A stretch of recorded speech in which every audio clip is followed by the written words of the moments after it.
નમસ્કાર, સ્વાગત છે આપનું. આપ જોઈ રહ્યા છો ન્યૂઝ 18 ગુજરાતી. હું છું આપની સાથે દીપા શર્મા. તાપી જિલ્લામાં ચૂંટણી પહેલા ભાજપને ઝટકો લાગ્યો છે. વર્ષ 2017માં ભાજપ ઉમેદવાર તરીકે ચૂંટણી લડનાર અરવિંદ ચૌધરી સમર્થકો સાથે કોંગ્રેસમાં જોડાઈ ગયા. બારડોલી કોંગ્રેસના લોકસભાના મધ્યસ્થ કાર્યાલયના ઉદ્ઘાટન કાર્યક્રમમાં અરવિંદ ચૌધરીએ પક્ષપલટો કર્યો અને કોંગ્રેસમાં ઘર વાપસી કરી. અરવિંદ ગામિતને ભાજપે સસ્પેન્ડ કર્યા હતા. તેમની સાથે પૂર્વ વ્યારા તાલુકા મહામંત્રી કેવજી ચૌધરી પણ સમર્થકો સાથે કોંગ્રેસમાં જોડાયા છે. ડોક્ટર તુષાર ચૌધરીએ તમામનું ખેસ પહેરાવીને કોંગ્રેસમાં સ્વાગત કર્યું.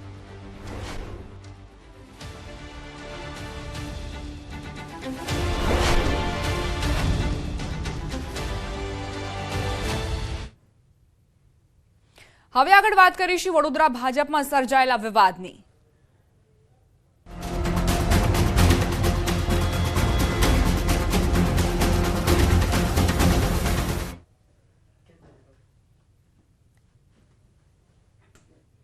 એક ભાજપ એમએલએના રાજીનામા પર આપ કોંગ્રેસ ગેલમાં. કેતન ઇનામદારના રાજીનામા પર આપ અને કોંગ્રેસ ગેલમાં આવ્યા છે.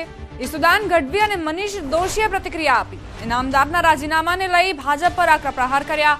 બંને નેતાઓએ પક્ષપલટાની વાત પર શાબ્દિક પ્રહાર કર્યા. ચાલુ ધારાસભ્યનો અંતર આત્મા જાગ્યો છે તે પ્રકારની પ્રતિક્રિયાઓ સામે આવી રહી છે.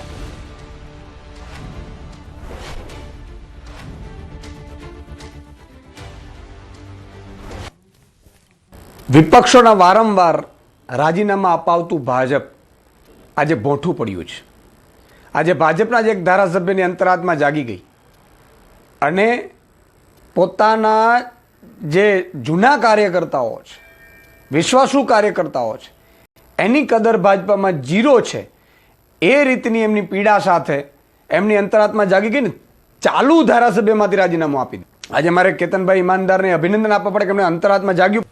ભાજપામાં પક્ષપલટાની મોસમ ચાલી રહી, વેલકમ પાર્ટીઓની બહુ સ્ક્રીનો ઉપર ચાલે વાતો, પણ ક્યારેક ગુજરાતના સામાન્ય યુવાનને રોજગારના પત્રો મળતો એવા સ્ક્રીન શોટો આપણે જોવા નથી મળતા. હકીકતમાં કેતનભાઈએ એવું તો શું ખેલ કર્યો છે રાત્રે 1:30 વાગે કે ઈમેલની અંદર ધરબાયેલું રાજકારણ કંઈક જુદું કે છે.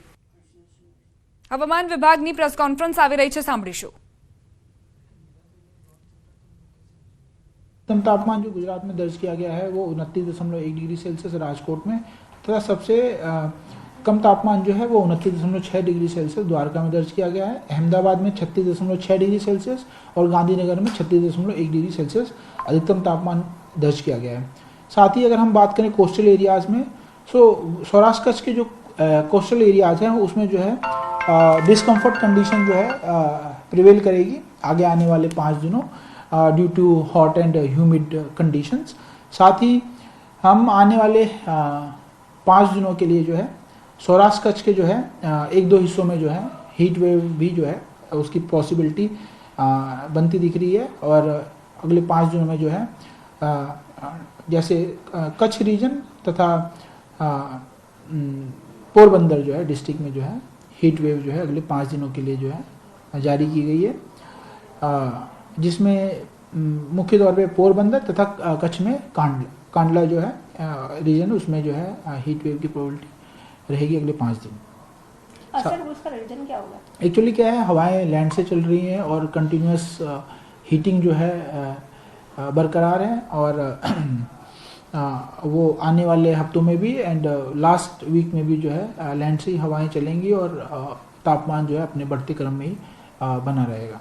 अभी विंड डायरेक्शन, अगर हम विंड डायरेक्शन की बात करें तो लैंड में हवाएं उत्तर पूर्व दिशा से जो है मोस्ट ऑफ द गुजरात में चल रही हैं. कोस्टल एरियाज़ में बात करें तो कोस्टल एरिया में उत्तर पश्चिम तथा उत्तर दिशा से जो है हवाएं चलेंगी और उनकी स्पीड जो है दोनों ही कोस्ट एरियाज़ में उत्तरी तथा दक्षिणी में 15 से 20 नॉट्स के बीच रहने की संभावना है.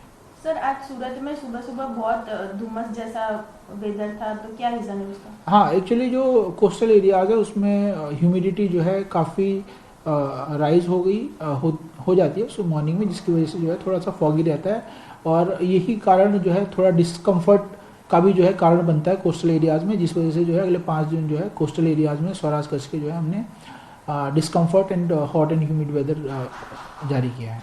सर कच्छ या तो सौराष्ट्र जो पोरबंदर खंडला में आपने बोला है कि हीट वेव रहेगा, तो टेम्परेचर कहाँ तक जा सकता है? देखिए टेम्परेचर अभी जो है वहाँ पे 38 डिग्री सेल्सियस है पोरबंदर में, और कंडला में जो है 37.3 डिग्री सेल्सियस तापमान है, जो कि आगे आने वाले 5 दिनों में भी जो है 2 से 3 डिग्री जो है हम मान सकते हैं कि पोरबंदर में जो है 1-2 डिग्री और बढ़ेगा, और कंडला में भी जो है सेम सिचुएशन बनी हुई है, जो 1-2 डिग्री इवन 2 से 3 डिग्री भी जो है आगे आने वाले हफ्ते में बढ़ सकता है।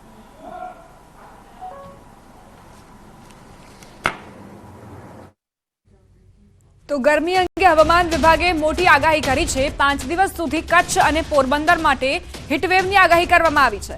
આકાશમાંથી આગ ઉગતી જે ગરમી છે તેની માટે તૈયાર રહેવું પડશે। માર્ચના અંત સુધીમાં તાપમાન હજુ પણ વધશે। જો કે પોરબંદર અને કચ્છની વાત કરીએ તો 38 ડિગ્રી સુધી તાપમાન અહીં નોંધાયું છે।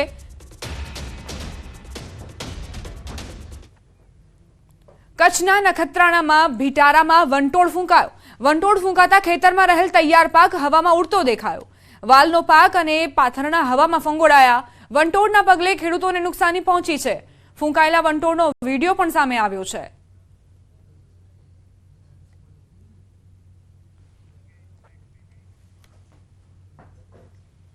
ઉદ્યોગ નગરી મોરબીમાં મોટી સંખ્યામાં પરપ્રાંતીય મજૂર કામ કરે છે। મોરબી જિલ્લામાં રહેતા અને સિરામિક યુનિટમાં કામ કરતા શ્રમિકો ફેફસાની બીમારીથી પીડાઈ રહ્યા છે। આ બીમારીને સિલિકોસિસ કહેવામાં આવે છે। હાલ જિલ્લામાં તેનું પ્રમાણ ખૂબ જ વધી રહ્યું છે। આ બીમારીમાં સેનિટરી વેરની ફેક્ટરીઓમાં કામ કરતા મજૂરોમાં શ્વાસ મારફતે બારીક રજકણો શરીરમાં પ્રવેશ કરતા હોય છે અને ફેફસા સુધી પહોંચે છે, જેનાથી આ બીમારીનું જોખમ ખૂબ જ વધી જાય છે। અને તેવામાં મજૂરી કામ કરતા મજૂરો અને તેમના પરિવાર પાસે આ બીમારીની સારવાર કરાવવાના પૈસા પણ નથી હોતા। ત્યારે મોરબી સિરામિક એસોસિએશને આ બીમારીને લઈને તાત્કાલિક પગલાં લેવાય તે ખૂબ જરૂરી બન્યું છે।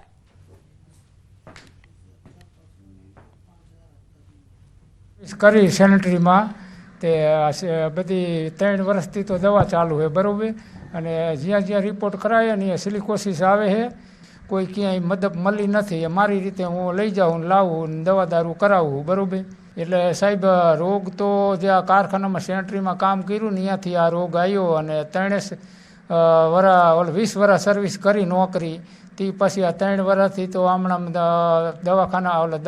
દવાખાના ફર્યો।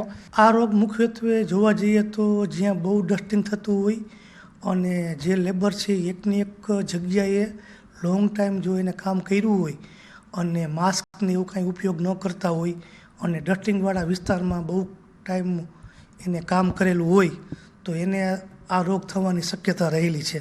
તેનું 3 મહિને ફરજિયાત હેલ્થ ચેકઅપ કરવામાં આવે, જેથી આવો કોઈને રોગ થયો હોય તો ડિડક્ટ કરી શકાય। મજૂરને કોઈને આવો રોગ થયો હોય તો એનો સંપૂર્ણ સારવાર અમારા થકી થાય, અને જે કાંઈ ખર્ચ કરવો પડે તે તમામ ખર્ચ સિરામિક એસોસિએશન અને સિરામિક પરિવાર દ્વારા એનું બધું નિભાવ કરવામાં આવશે। ડોલવણમાં થયેલ હત્યાને લઈ આજે સ્થાનિકો દ્વારા બંધનું એલાન આપવામાં આવ્યું। સ્થાનિકો દ્વારા ડોલવણ 4 રસ્તા પાસે હાઈવે ઉપર બેસી પોતાનો વિરોધ દર્શાવાયો અને ડોલવણ સેવા સદન કચેરી સામે ધરણા પણ કરવામાં આવ્યા। ગત 13 માર્ચના રોજ ડોલવણ 4 રસ્તા પાસે અંકુર ચૌધરી નામના યુવકની લાશ મળી આવી હતી અને આ હત્યા ગામમાં રહેતા પરપ્રાંતીય યુવક દ્વારા કરાઈ હોય તેવું બહાર આવતા સ્થાનિક દ્વારા ન્યાયની માંગ કરાઈ રહી છે। ગ્રામજનો દ્વારા પોલીસ મથકે પહોંચીને ઘટનાને લઈ આક્રોશ ઠાલવવામાં આવ્યો। આદિવાસી પંચ દ્વારા યુવકની હત્યાને લઈ ઝડપી ન્યાયની માંગ સાથે આજરોજ ડોલવણ બંધનું એલાન આપવામાં આવ્યું, જેને લઈ ગામમાં ચુસ્ત પોલીસ બંદોબસ્ત પણ ગોઠવવામાં આવ્યો હતો। યાત્રાધામ દ્વારકામાં જગત મંદિરે હોળી ફૂલ ડોલોત્સવની તૈયારીનો ધમધમાટ શરૂ કરાયો છે। મંદિર પરિસર સહિતના વિસ્તારમાં દર્શનાર્થીઓને તડકાથી બચવા માટે મંડપ સહિતની સુવિધાઓ કરાઈ છે। કીર્તિ સ્તંભથી એન્ટ્રીથી લઈ સ્વર્ગદ્વાર 56 સીડીએથી મંદિરમાં એન્ટ્રી થશે। દેવભૂમિ દ્વારકાના કલેક્ટર જીટી પંડ્યાના માર્ગદર્શન હેઠળ સુચારુ રીતે દર્શન થાય તેવી વ્યવસ્થા કરાઈ છે। હોળી ફૂલ ડોલોત્સવમાં લાખો ભાવિક ભક્તો જગત મંદિરે ઉત્સવમાં સામેલ થશે, તેથી દર્શનાર્થીઓને કોઈ અગવડ ન પડે તે માટે સમિયાણા સહિતની સુવિધાઓ કરાઈ છે। સાબરકાંઠાના વદરાળ ખાતે આવેલું ઇન્ડો ઇઝરાયલ સેન્ટર ગુજરાતનું સૌપ્રથમ અને સૌથી મોટું વેજીટેબલ સેન્ટર છે અને આ સેન્ટરથી ખેડૂતોને મોટા પ્રમાણમાં ફાયદો પણ થાય છે। એક્સિલન્સ સેન્ટર ખાતે ઇઝરાયલની આધુનિક ખેતીની ટેકનોલોજીની મદદથી શાકભાજીના રોપા તૈયાર કરાય છે, જે રોપાને આસપાસના ખેડૂતોને પૂરા પાડવામાં આવે છે। આ રોપા વડે ખેડૂતો શાકભાજીનું ગુણવત્તાસભર શ્રેષ્ઠ ઉત્પાદન પણ મેળવી રહ્યા છે। અહીં ખેડૂતોને વધુ ઉત્પાદન મળે અને આર્થિક ફાયદો થાય તે હેતુથી તેઓને તાલીમ પણ આપવામાં આવે છે. અહીં વિવિધ દેશ અને વિવિધ રાજ્યના ખેડૂતો અધિકારીઓ મુલાકાત પર પણ આવે છે. ત્યારે આજરોજ 16 જેટલા ડિફેન્સ કોલેજના મેજર જનરલ સહિત અન્ય 4 અલગ અલગ દેશના અધિકારીઓ અહીં મુલાકાત પર આવ્યા હતા.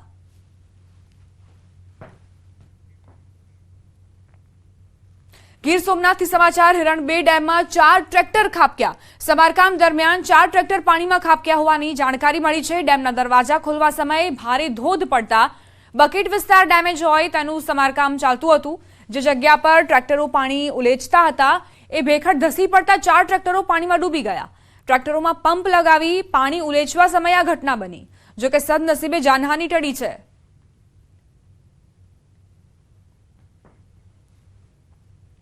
હોળીના તહેવાર પહેલા ધાનેરા આરોગ્યની ટીમ અને ધાનેરા નગરપાલિકાની ટીમ દ્વારા 103 જેટલી દુકાનો પર ચેકિંગ હાથ ધરાયું. જેમાં મહેશ પ્રોવિઝન સ્ટોર્સમાંથી ઘી, તેલ, મસાલા સહિતની વસ્તુનો 25 કિલો અખાદ્ય જથ્થો મળી આવ્યો. અગાઉ પણ મહેશ પ્રોવિઝન સ્ટોર્સમાંથી મોટા પ્રમાણમાં અખાદ્ય વસ્તુઓ મળી હતી. તેમ છતાં વહીવટી પ્રશાસન દ્વારા મહેશ પ્રોવિઝન સ્ટોર સામે કોઈ કાર્યવાહી ન કરાતા સ્થાનિકોમાં રોષ જોવા મળ્યો. અખાદ્ય જથ્થાનો નાશ કરીને નગરપાલિકાએ સંતોષ માની લીધો. તેના માલિકો સામે કોઈ જાતની કાર્યવાહી ન કરવામાં આવી. ધાનેરા નગરપાલિકા અને ફૂડ વિભાગની ટીમ દ્વારા ધાનેરા શહેરના અલગ અલગ જે દુકાનદારો છે ત્યાં આગળ રેડ કરવામાં આવી હતી અને માલની ચકાસણી કરવામાં આવી હતી. તે દરમિયાન મહેશ પ્રોવિઝન નામની જે દુકાન હતી ત્યાંથી મોટા પ્રમાણની અંદર એક્સપાયર જે જથ્થો છે તે મળ્યો છે. આપ દ્રશ્યોમાં પણ જોઈ શકો છો કે આ જે એક્સપાયર જથ્થો છે તે અત્યારે નગરપાલિકા લાવવામાં આવ્યો છે.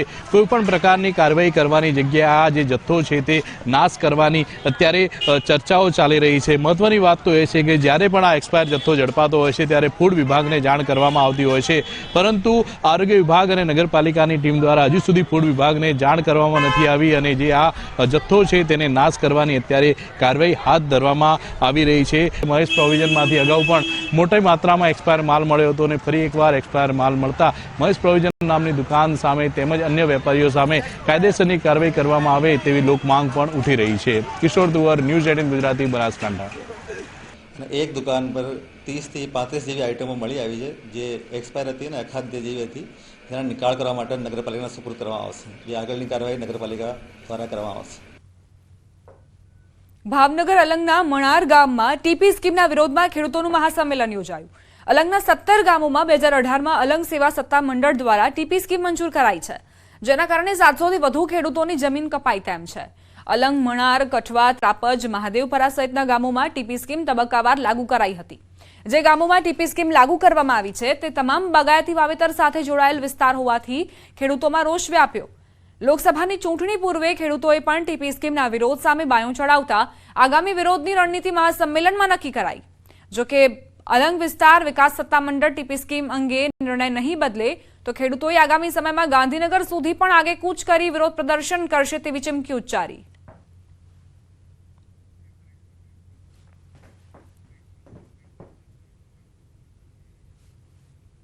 બુલેટિનમાં રોકાઈશું એક નાનકડા વિરામ માટે. વિરામ બાદ નજર કરીશું સાંસદોના સરવૈયા ઉપર. આપ જોતા રહો ન્યૂઝ 18 ગુજરાતી.